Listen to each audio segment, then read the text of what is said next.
Hello, everyone. So welcome. My name is Catherine. I'm going to be your hostess for this evening's webinar panel discussion.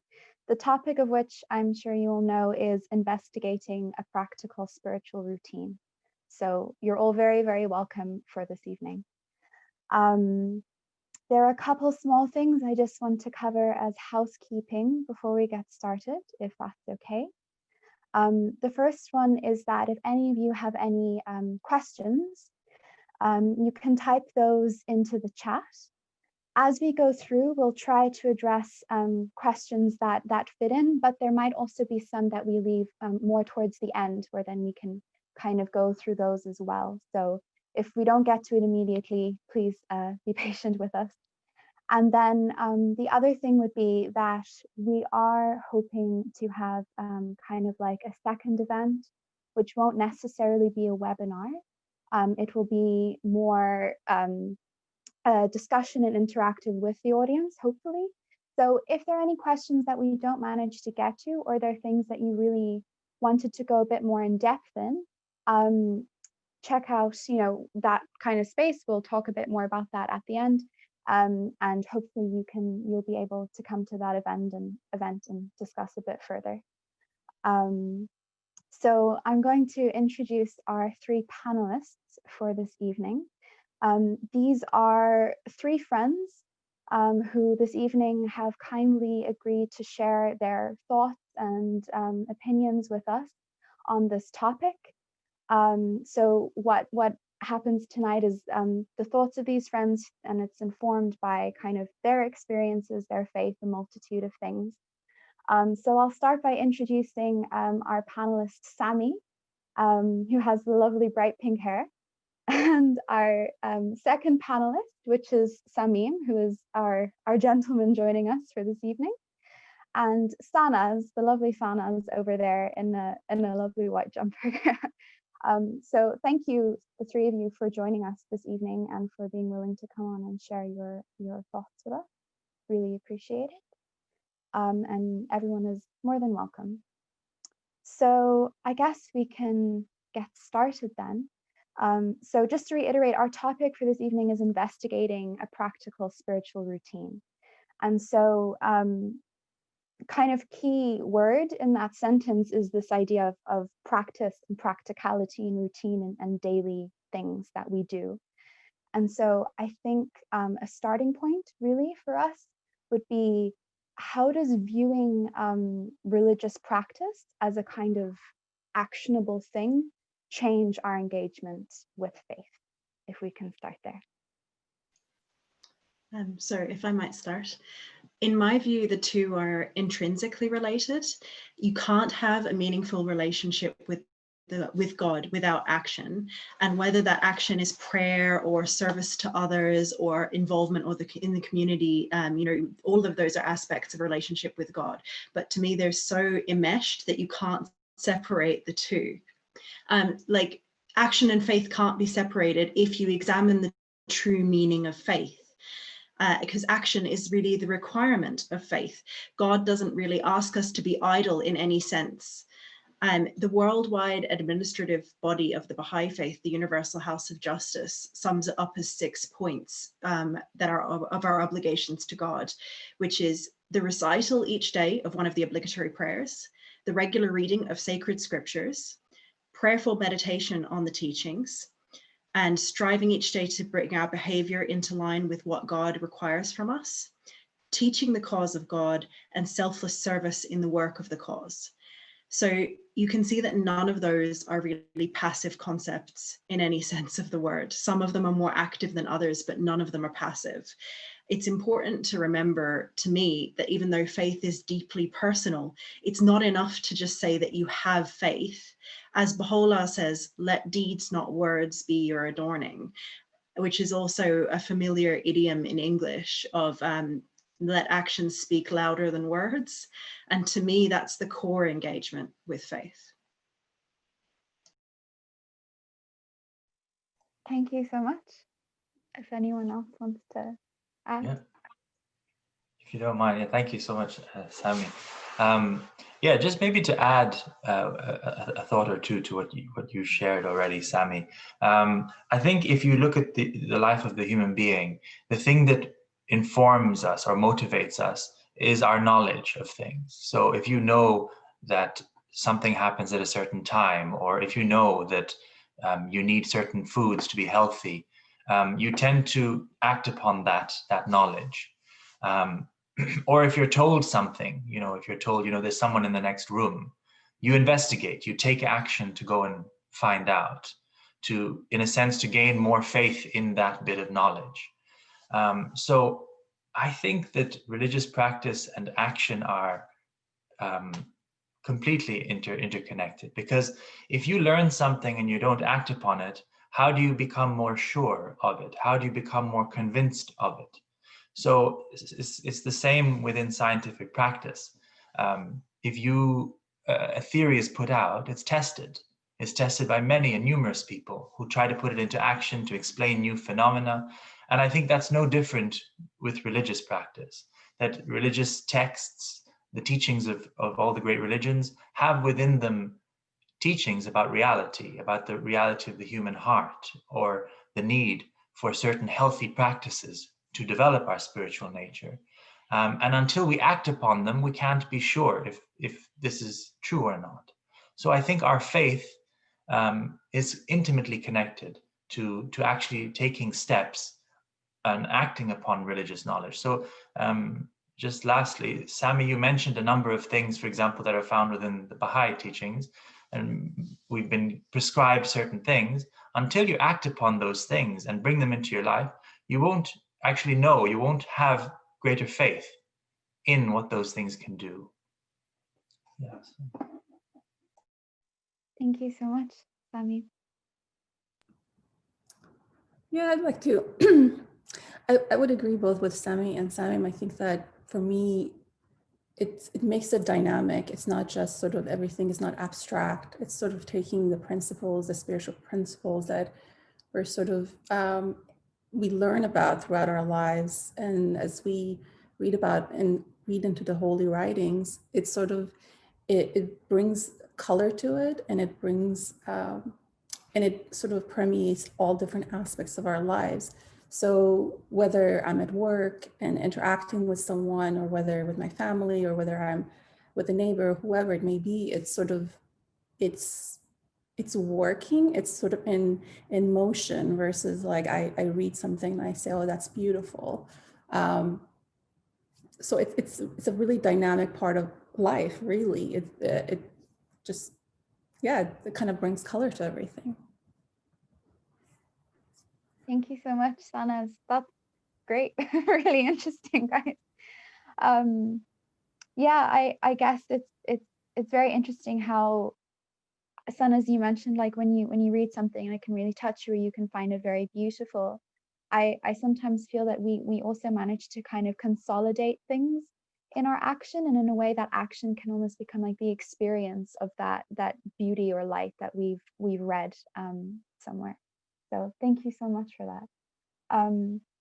I guess kind of moving on then, a second question for us to kind of consider is that we tend to, action, practice, I guess another term would be service.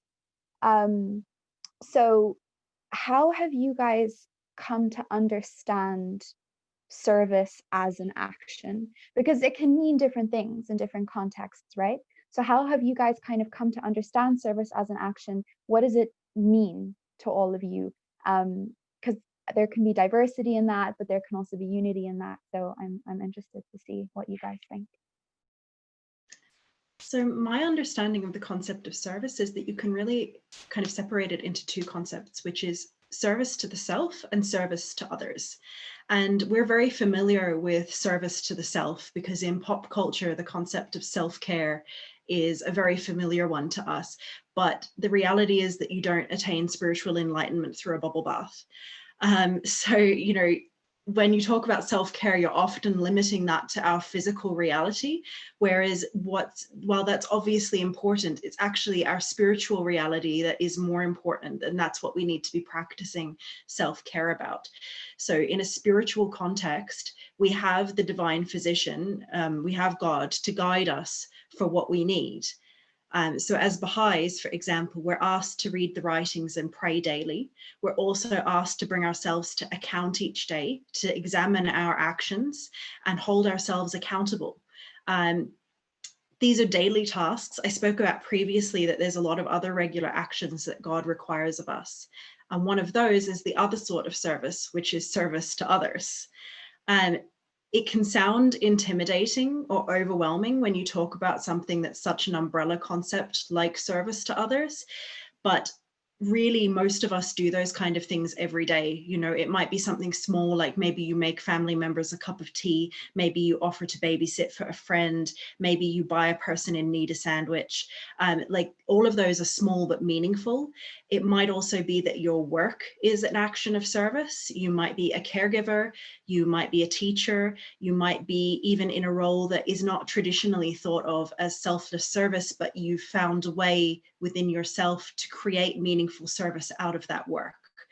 And that's actually a concept that is very important from a Baha'i context, because we have that concept of work as worship as Baha'is, that if we're doing work that is selfless service, it's so important and so meaningful that that is actually worship to God. And so to me, that's how service is an action. Thank you so much, Sami. So much there.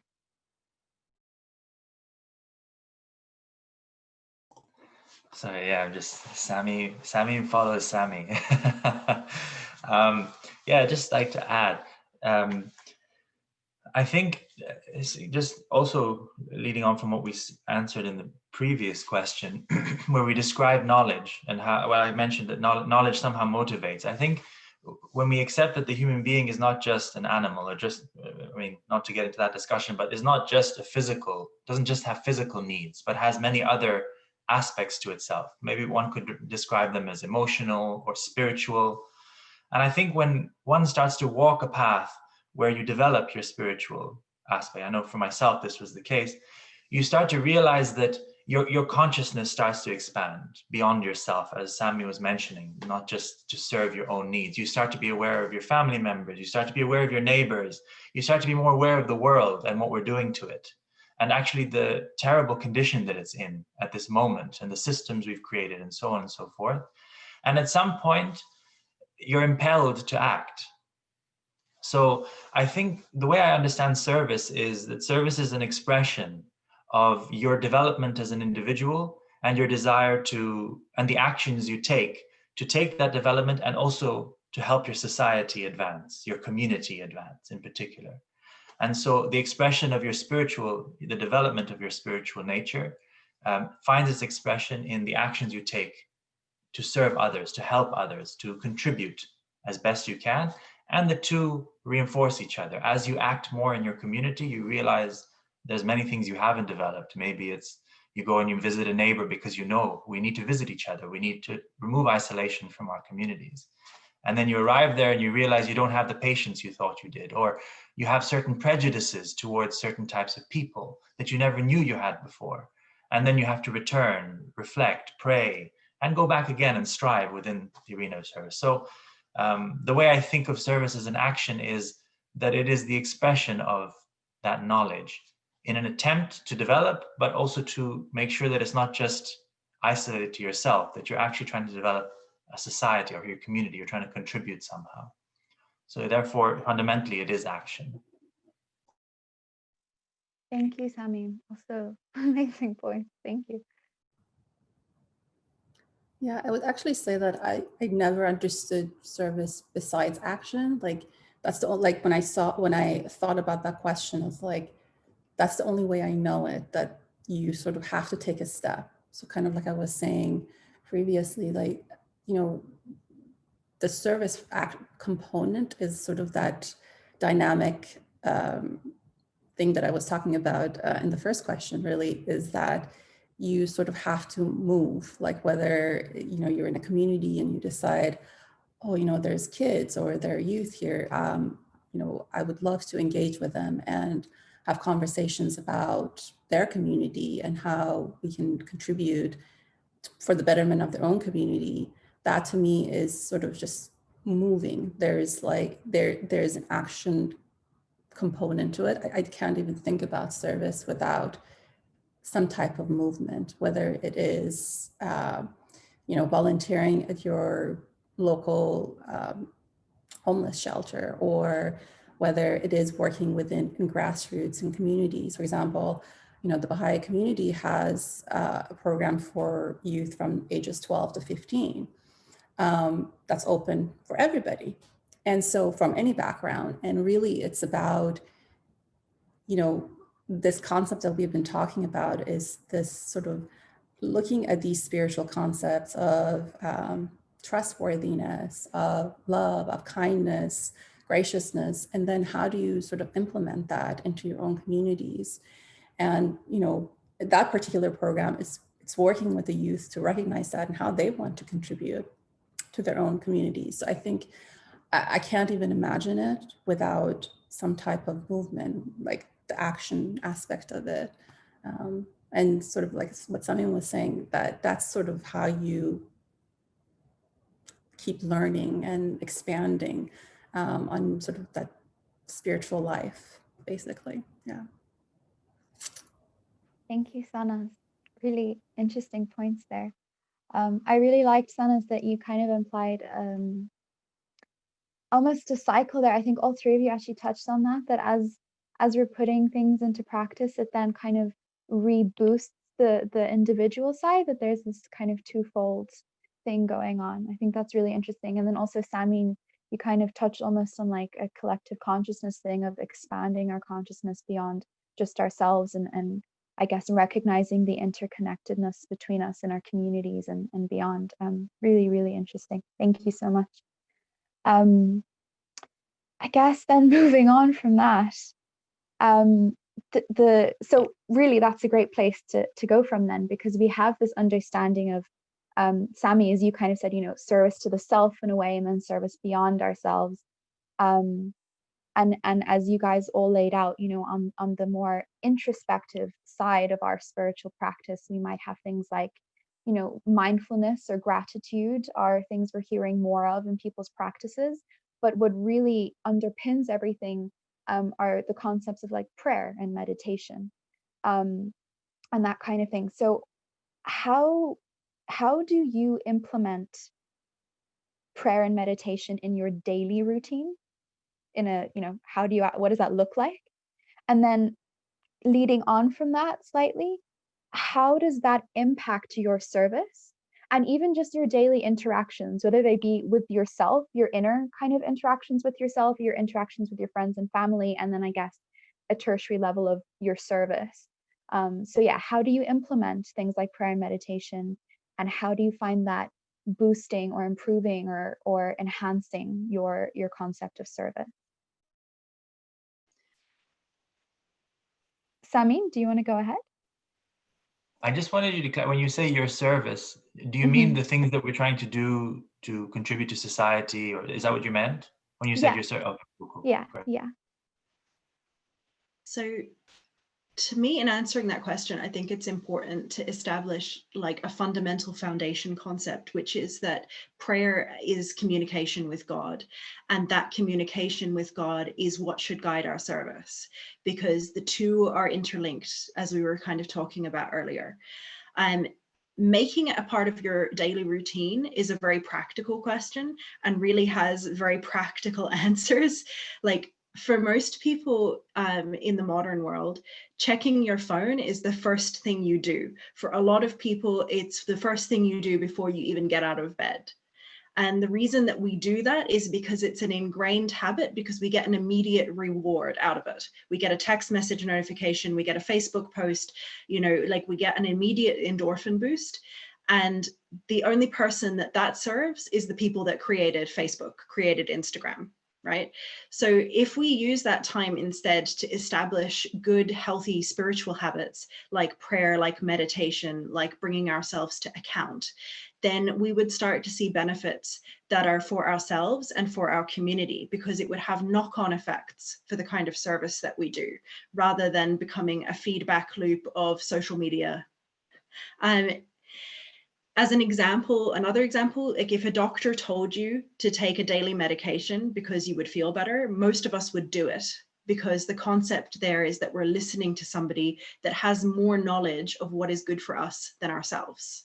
So it's the same concept with prayer, with meditation, with reading the writings. God has told us what we need to do, and he knows better than us what we need to do. And it's the same with establishing habits, like habits of service. God knows better than us what we as humanity need. And when we're listening to God, it's because he knows what's best for our soul. Like a lot of us go to really great lengths to implement other routines into our lives, like skincare or exercise or good eating or healthy living or anything like that. And it's because we do see results. And I think that if we implement those kind of spiritual routines for ourselves, we would see the same results. And like scientifically speaking, I think there's studies that show that it only takes 30 days of repeating the same habit to make it a habit, and to make it something that you do without kind of questioning and without thinking about it. So like on a practical level, that is what I would do. Thank you very much, Sami. Should we keep this Sami thing going? Maybe I'll come in again. Unless, Sanazi, if you want to, please do just interject. Yeah, I think if you love something or if you love someone, you desire to speak with it. You desire to speak with them. Let's think of a human being. If you love deeply one of your friends, you want to speak to them. You want to have time with them where you're with them all the time as friends, but there's times where there's moments where you're alone together, where you can speak from your heart, where you can share the things that have affected you, the good things, the joys, the sadnesses. And I think that personal prayer has that role. It's some of the sweet moments of your life where you're communing or you're communicating, you're speaking to that being, that entity, or whatever, however you want to define or express what God is, that created you, that deeply loves you, that wants to see you grow, helps you to grow, gives you the energy to grow. So I think personal prayer has that. It's these sweet moments of your life where you become calm, where you turn to God and you speak, whether it's the joyful things, whether it's gratitude, whether it's asking for assistance. And I think there are many moments in the day that happens. So the question was a very practical one. What do you actually do? But I think maybe just understanding that aspect of it for me has helped it become part of my daily practice and routine. So naturally, at the beginning of a day, I'll start with that, or at the end of a day, definitely with that as well. But then throughout the day, my heart and my mind turn to God, to ask him to help me, or to thank him for certain things that are happening, or to help him open the way, or to see things that I'm not able to understand. And I think meditation has a similar thing. I think there are many practices that we're seeing coming in, particularly ones that are being brought into, we're in a Western society, that are being brought in where originally they originated from a spiritual practice, but have been brought in as sort of mental health exercises, which is important, because the mental health pandemic or epidemic, or whatever, however you want to describe it, that's afflicting our society is very serious. But I think fundamentally meditation and prayer are spiritual in their nature. So we have to reflect on that aspect of it and think, how does it align with everything else that we're saying about our lives? That we have to develop ourselves, but we also have to contribute to society. So another way then that prayer comes into my life is that in my daily interactions with people, I'll pray with people. I might go to a community gathering of people of different backgrounds, different religions, and we might start with a prayer. Or I might be in a meeting with people who are similarly minded and have a similar appreciation. We might start our meeting with a prayer. Those are ways in which prayer and meditation come into my daily life, and they uplift me. They elevate my thoughts beyond just the day-to-day. Yeah, those are some of the things that it does. Thank you, Sami. Yeah, just to add to that, it's really interesting because for me personally, you know, as a Baha'i, like we know we've been asked to sort of read the holy writings in the morning and at night. And we do have an obligatory prayer, but obviously we can also say other prayers throughout the day or communally. And so there is some routine to be had if we were to follow that sort of instruction that we have been given. So there can be sort of like a time of the day where you stop or you begin your day and sort of go back to the holy writings. And I, you know, for me, I kind of relating it to the action and the way it sort of influences the rest of like my day, my service, my actions. I can definitely say that I know the difference. I feel the wear and tear when I am not actually following those instructions. And when I do say them, it's almost a constant reminder. I think science says something, but like, you know, it's part of your, like the way it uplifts you. But it's also, you know, if I start my day with, let's say, you know, I've created the noble, why dost thou abase yourself? You know, that's a reminder for me throughout the day. And so when I'm interacting with coworkers, or if I go to the store and I'm talking to the clerk, that loop is playing in my head. And it's really a way to kind of keep you in some ways focused, and the way you are, what your obligations are as a human being in this world, how you interact with others within your, you know, service, as in like maybe you're doing community service, but also like Sami were also speaking about other aspects of life as well. So for me, it's that. And also, you know, I was sharing with a couple of friends that there's a prayer whenever I feel a little bit stuck, especially in my service. There's a prayer that I say, and it almost feels like I can feel the shift very quickly after I say that prayer. So I'd say it's such a vital way of sort of, again, moving sort of the action component, the way I interact in the world. Yeah. Thank you so much, Sana. We actually have a question that I think might be good to bring up now. So the question is, how would you describe what meditation is? Which I think is an interesting one, because prayer, people have, I think, maybe a more concrete idea of what that is or looks like, but meditation, you know, within different cultures, within lots of different contexts, can manifest as different things. You can talk about meditate as to think profoundly in an intellectual sense, or meditation can be the kind of practical sense of calming and stilling the mind and the consciousness and trying to kind of reconnect with things more spiritually. So I don't know, Samim, would you like to kind of start us off on any thoughts on how we would describe or understand meditation? Sure.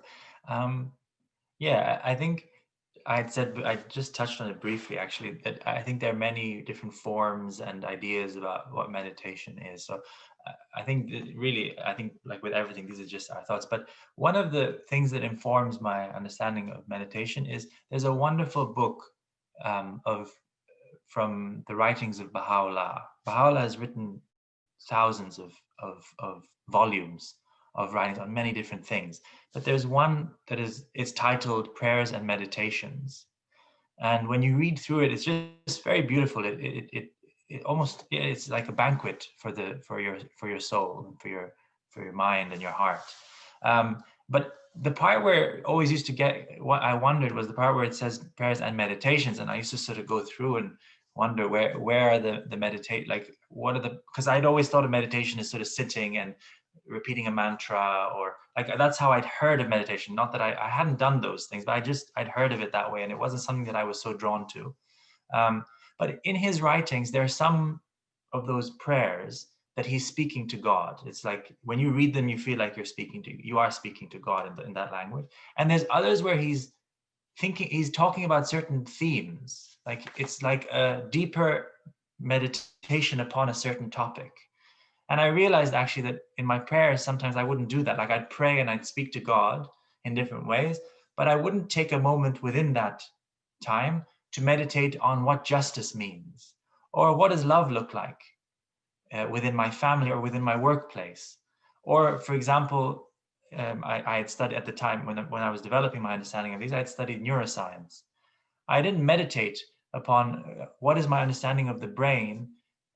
It helped me understand of human nature, for example, like where you take time and you settle upon something and you meditate upon it, not reflecting back on experience, but actually meditating deeply, taking yourself deep into a certain theme, whether it's your relationship with God or your marriage or your beliefs. So that would be one way in which I would understand meditation, in addition to these other things maybe that we hear more popularly spoken about.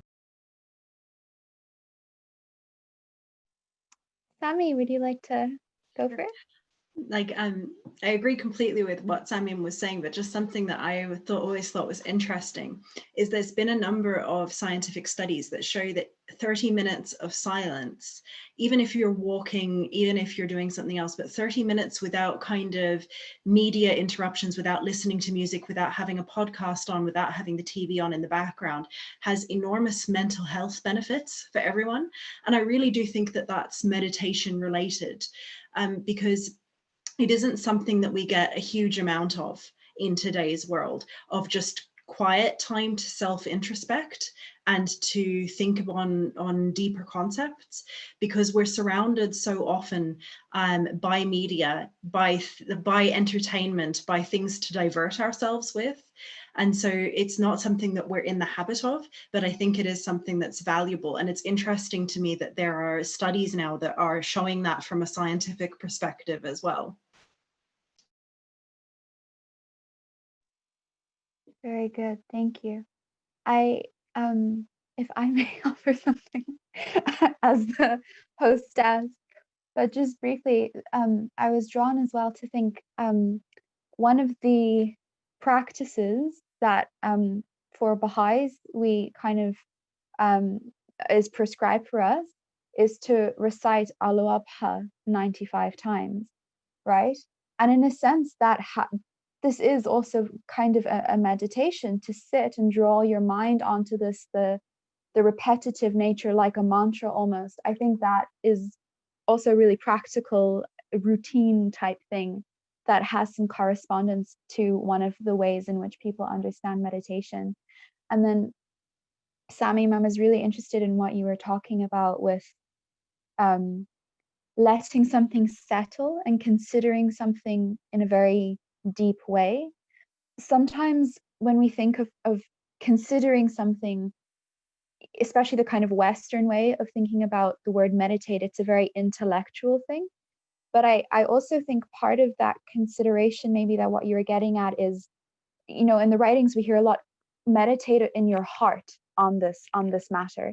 So it's not that there's an absence of thought perhaps, but it's that maybe it's less informed by the ego, or perhaps there's a consultation or a dialogue that isn't tangible as we sometimes think of intellectual capacities as well, which I think is very, very interesting and very nuanced. So thank you for, Sanas, go for it. I was just going to add a little bit to that. I was listening to a talk on prayer a few months ago, and the person who was talking about prayer was sort of saying, when you say a prayer, you first of all, like kind of like what Sami was saying, that you really are thinking about the words. You're kind of taking it in. It's not just like a read through. But then also like this concept of conversation with God.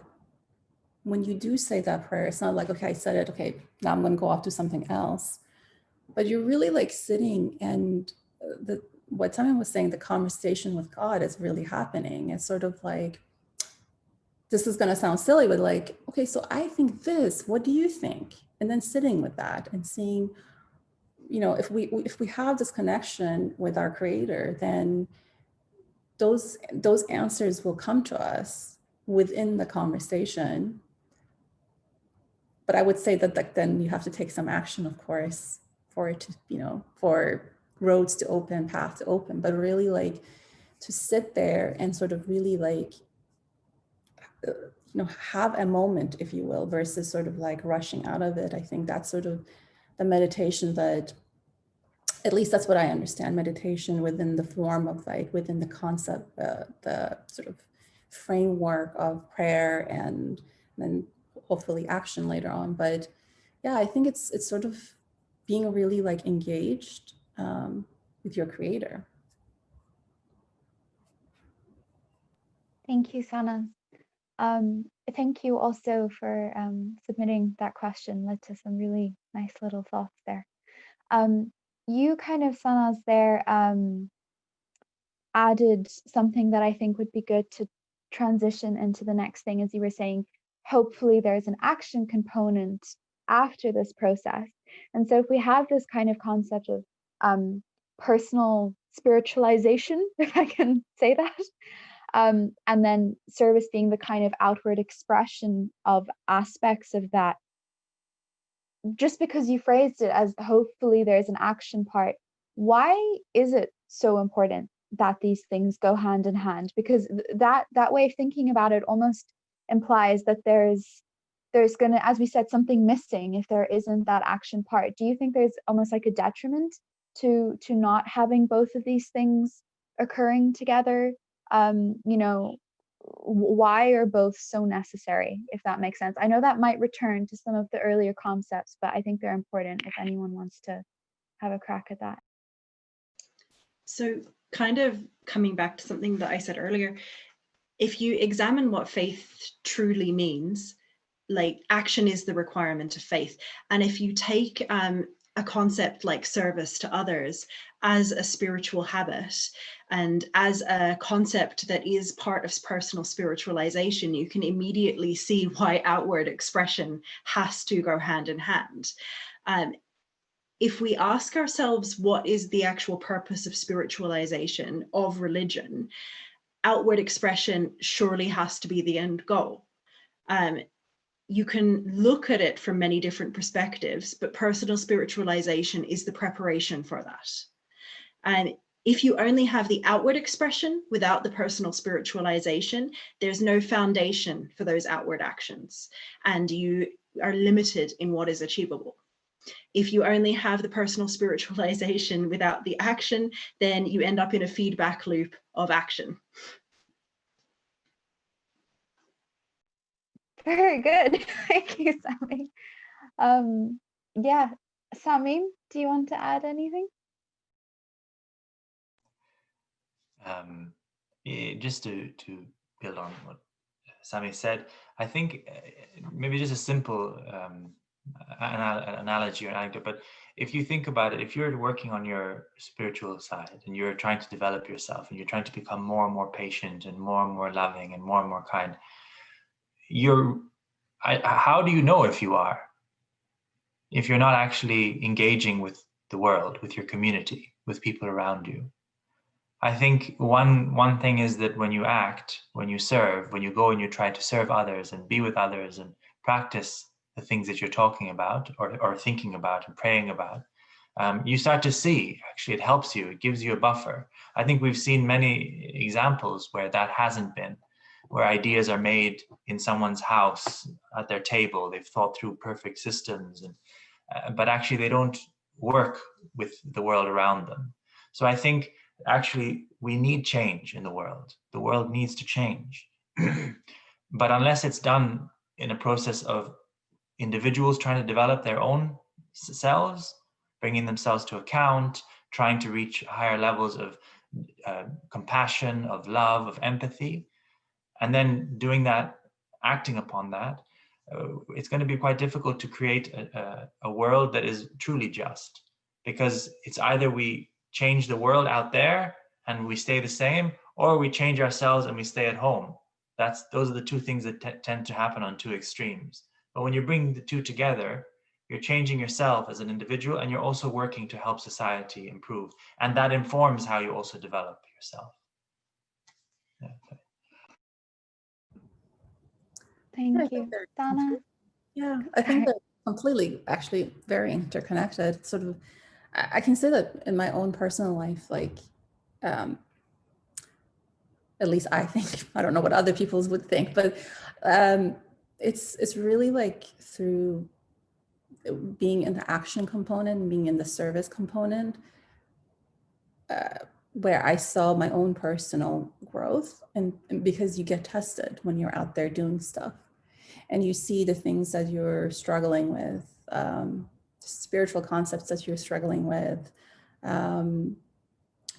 And so it kind of forces you to sort of have an inward look as well while you're having an outward look. But not in like a self-obsessive way, because it's, you know, you still have to be outside of yourself because you're taking care of other things, you're interacting with other people. But really, it keeps reminding you of like, okay, well, this is also something that you need to work on, or this is something that you can give more of, or whatever it may be. So I think they're just so incredibly interconnected. I don't think you can separate them out, because you can't sort of sit in the home and, okay, I'm becoming better, but how do you know until you've actually put it into action? And we do need the action, like what everyone was saying, but you can't change your communities without doing something. So they're very interconnected, yeah. Thank you, Sanaz. I just want to quickly say we do have another question, but I think it's one that would be good to leave slightly for the end. So to the person who sent it, please know you're not being ignored. We will give it some attention in a bit. And thank you for submitting it. The last point that I kind of want to go over, and Sanaz, you're very good at transitioning us into the next one, which is, how do you balance these two elements then? How do you kind of, because we've kind of established almost like a sense of equilibrium, right? Both of these things are interconnected. They're both very important. How do you ensure that that is how it manifests in your life? And, you know, some people might find themselves leaning towards a more kind of extroverted sense of wanting to be active in the community. Some people, that might be a real challenge for them, and they might be a bit more introspective, but that doesn't change the fact that both are important, and we have to strive to fulfill both of these things. So how do you, what do you use to equip yourself to balance these two aspects in your life? And I think just to throw in there as well, do you even view them as two aspects, or are they so interconnected after a while that there is no distinction for you, if that makes sense? I think that's a really interesting question with a lot of concepts within it to cover. I think ultimately, like, in the ideal world, if we're all deepened on God's message and on the covenant and what God actually wants from us, then that kind of balance and equilibrium will happen on its own. But I do think that they are two separate concepts, even though they're incredibly strongly linked, because as you said, everybody like might have one that they feel more comfortable with than the other. In the Baha'i faith, there's a concept that I think that's particularly relevant to that, which is of the twofold moral purpose, which is that our twofold moral purpose, one aspect of that is the betterment of ourselves, and one aspect is the betterment of humanity. And they go hand in hand, and one isn't emphasized above the other, but I feel like that's kind of the same with an outward and inward expression of that spiritualization, you know? And so like personally, I really struggle to balance the two. You know, I'm much more of the outward person, and I forget about the inward stuff a lot of the time unless I'm actively reminding myself that that is also an aspect that I need to explore. So like in a practical sense, people, you know, one of the things that I do is like I set reminders for myself say my prayers, to read the writings and that kind of thing, because it's purely a matter of remembering for me. Once I'm doing it, it's fine. The other thing you can do, you can commit yourself to joining devotionals, you can commit yourself to joining study circles and that kind of thing, where other people will also remind you to do that. And those are things that I do. I suppose if you were struggling with the outward aspect, you can push yourself out of your comfort zone. You can sign up for outreach. You can attend things that maybe otherwise you wouldn't attend. You can push yourself to start children's classes, to start junior youth, to take part in study circles. And really, it's about getting out of your comfort zone, kind of for your own good. Thank you, Sami. Samim? I think this one was a difficult one. I think thanks, Sami. I'm glad Sami went first there, because yeah, I don't know. I've never thought of them as being, I was balancing them, because somehow they sort of bring them these two separate things. I always thought of it as reinforcing each other. I don't know how to describe it, but like the more you have of one, the more you have of another. So like the more you're serving, you actually really need to pray more. The more you pray, the more you actually desire to do something. And if you don't do something, like it burns you up, like because you're imploring God, you're turning to God, you're trying to develop yourself.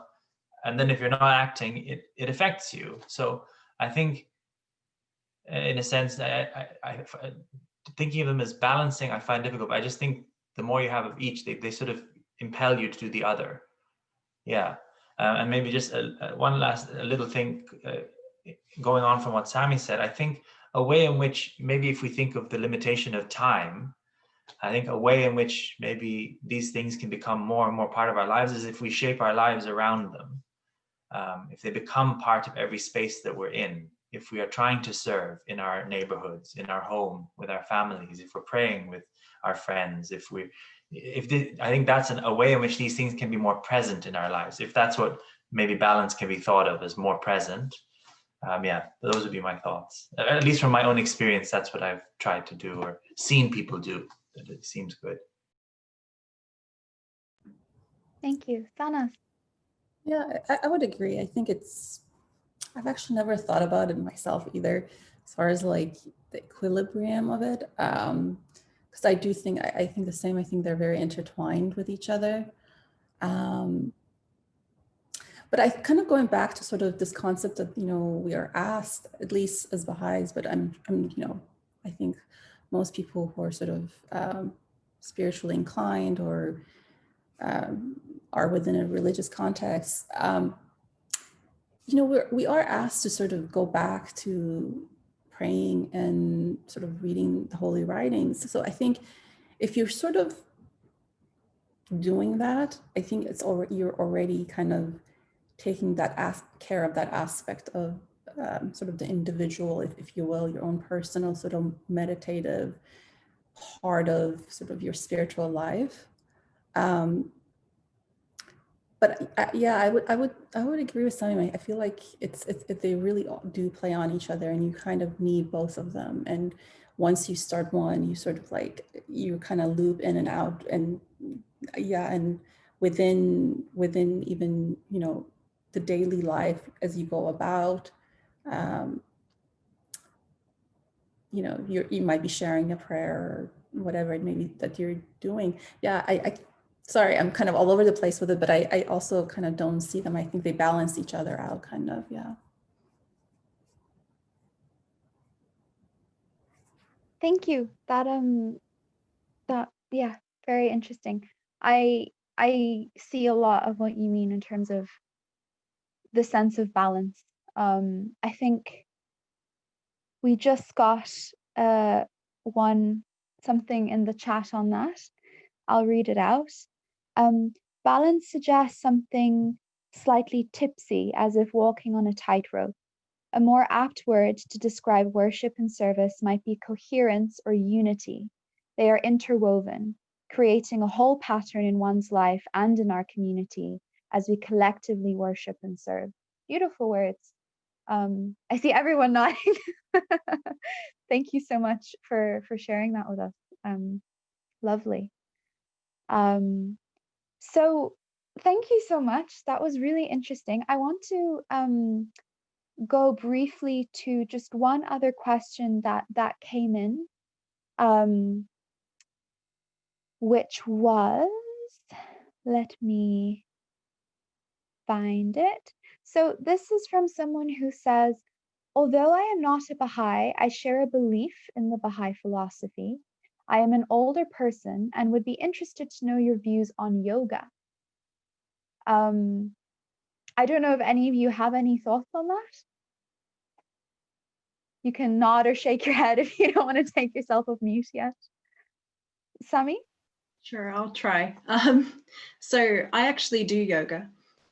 So I figured I'll speak up. I think that if it's like a practical method that helps you with concepts like meditation, because things like yoga can lead to a more meditative frame of mind for that kind of introspection.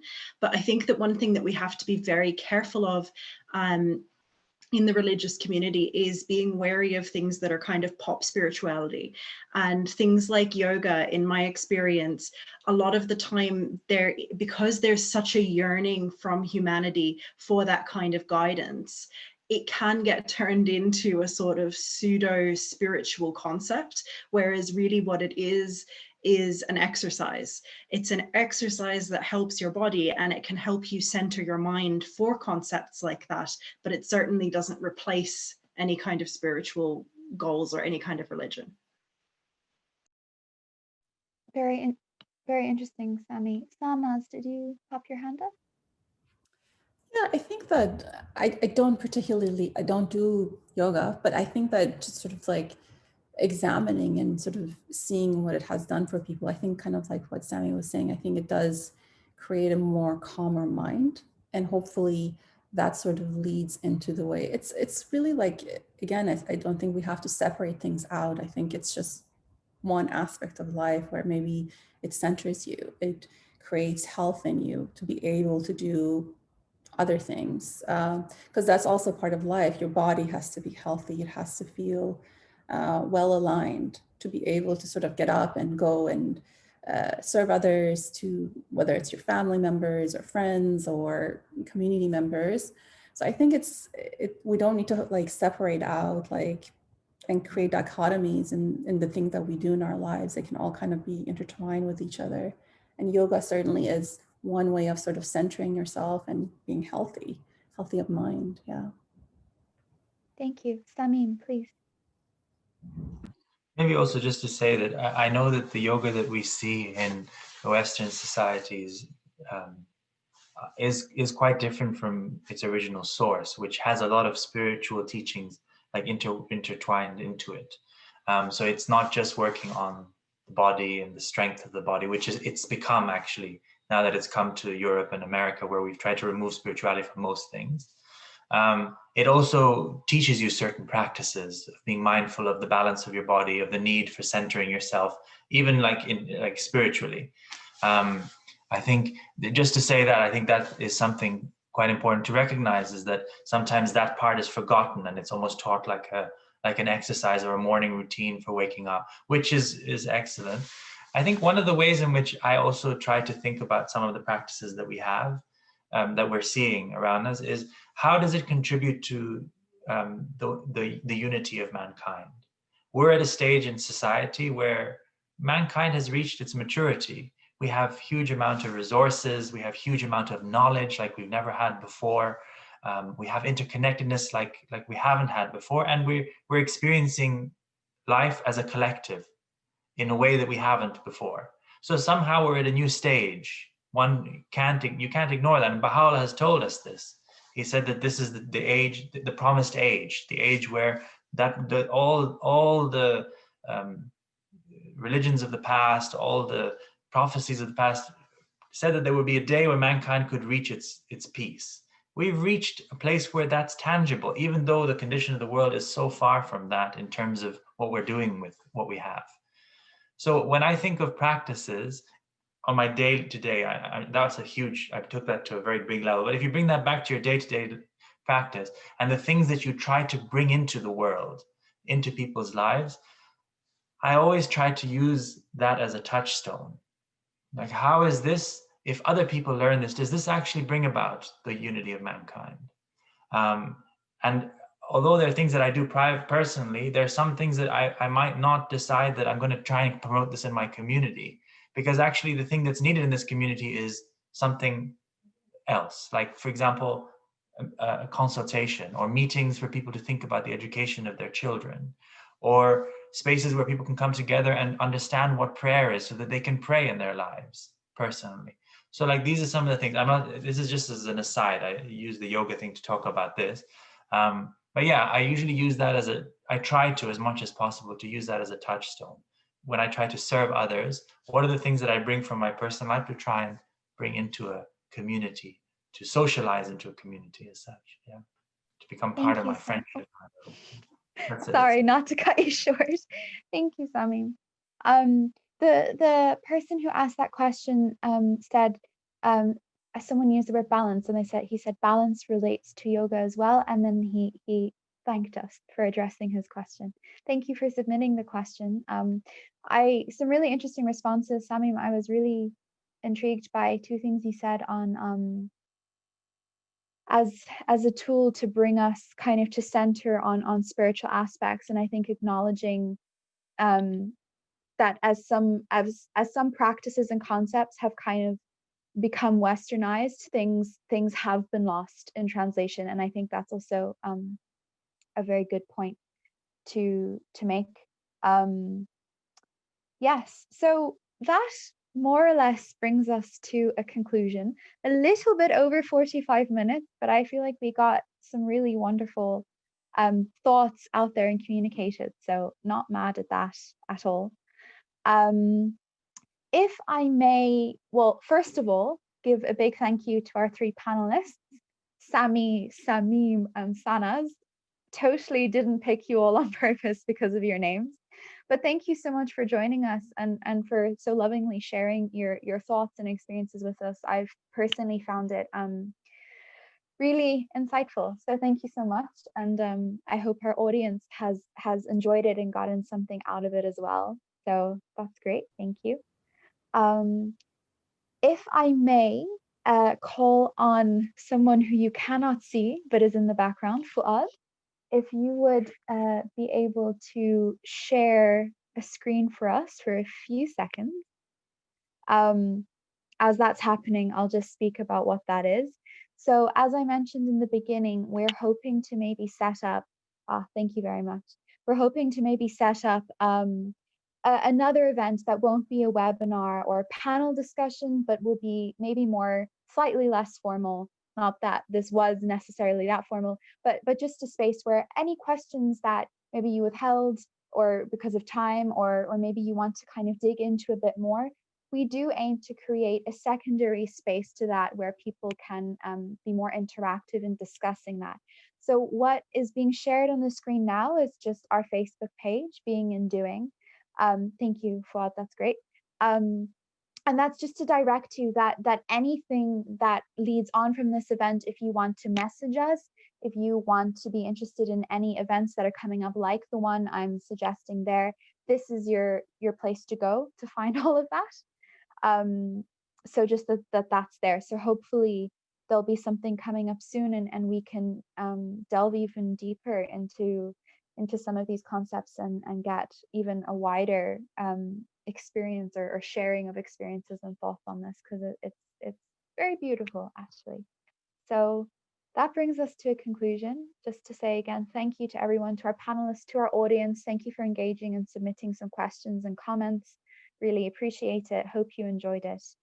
And that's about it. I hope everyone has a lovely evening and hopefully see some of you soon. Bye-bye. Thank you.